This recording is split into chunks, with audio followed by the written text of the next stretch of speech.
आप बताइए भैया। और उठाइए लास्ट, और उसको ये उतना लास्ट है ना।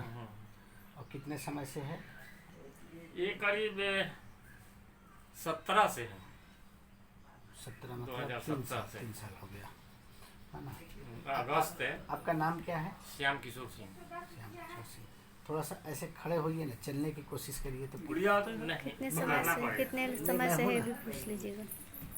आप कोशिश करिए ना, क्या कर पाते हैं आप, वो देख रहे हैं। मैं हूँ, गिरेंगे नहीं सिर्फ ये। हाँ ये छोड़ दीजिए सर। इधर से पकड़ते हैं तो थोड़ा चलते हैं। ठीक है भाई। नहीं उठ पाए, नहीं चल पाए ना, पैर हाथ दोनों कांपता है। ये पैर तो ज़्यादा काँप रहा है।